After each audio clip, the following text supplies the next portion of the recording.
আমার যারা কাছের মানুষ তারা জানে যে আমি কত আতঙ্কের মধ্যে আমি থাকি। আমি রাতে ঘুমাই না, দিনের পর দিন আমার রাতে ঘুম হয় না। আমি মানসিকভাবে অনেক স্ট্রেসের মধ্যে থাকি। আমাকে বুদ্ধি দেওয়ার আমার লাইফে আমার একটা মুরব্বি নাই, আমার বাবা মা নাই, এবং ট্রাস্ট করার মতো একটা মানুষ আমার সাথে নাই।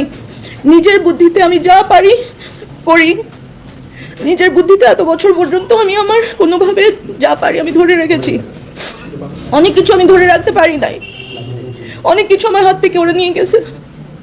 আজকে আমি গেছি সোনারগাঁয়ে, আমার মা সোনারগাঁয়ের মেয়ে, সবাই আপনারা জানেন। আমার মা, আমার নানি, আমার মায়ের দাদি, সবাই আমরা সোনারগাঁয়ে অনেক বছর ধরে জেনারেশনালভাবে আমাদের জায়গা আমাদের।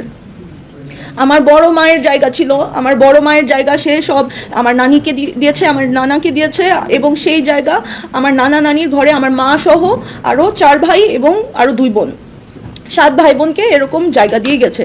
সোনারগাঁয়ের সবাই জানে আমার মা সোনারগাঁয়ের মেয়ে, সোনারগাঁয়ে আমাদের বাড়ি, সবাই চিনে এক নামে। সোনারগাঁয়ে কেউ গেলে যদি জিজ্ঞেস করেন দিদির বাড়ি, সবাই চিনে দিদির বাড়ি।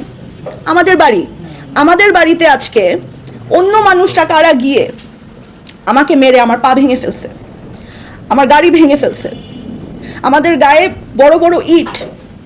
আমি গুছাই বলি, আমি আজকে শনিবার আমি বাসায় গেছি। আমি যেহেতু আমার বাসায় এখানে আমার সাথে আমার পরিবারের কেউ নাই, আমি সপ্তাহে একটা দিন আমি আমার পরিবারের সাথে স্পেন্ড করতে চাই। আমি আমার গ্রামে যাই।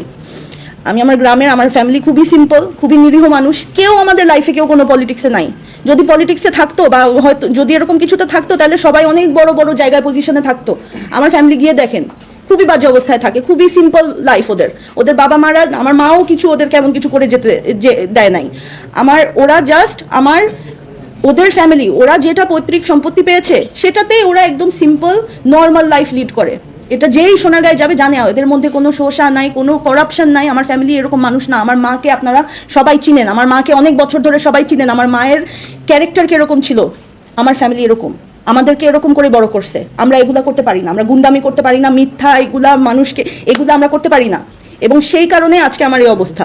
সেই কারণে আমি আজকে এভাবে করে আমার সাথে কেউ নাই, আমার জায়গা জমি তারা এসে দখল করছে। আজকে আমি সোনারগাঁয়ে গিয়েছি, আমি আমার কাজিনদের সাথে এভরি উইকেন্ডে আমি আমার কাজিনদের সাথে টাইম স্পেন্ড করতে যাই।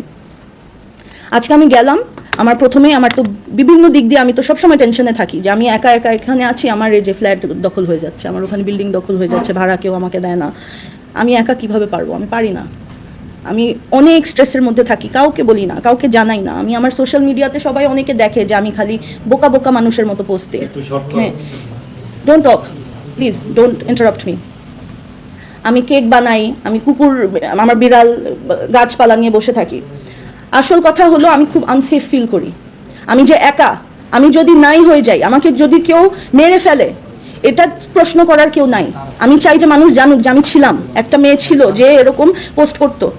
এই কারণে আমি এত বছর ধরে জাস্ট একটা পোস্ট দিয়ে রাখি যে মানুষজন জানুক, আমার ব্যাপারে জানুক। কারণ আমার খোঁজ নেওয়ার এরকম ডেইলি বেসিসে কেউ নাই। আমি যদি মরে পড়ে থাকি আমাকে কেউ খোঁজ নেওয়ার কেউ নাই আমার।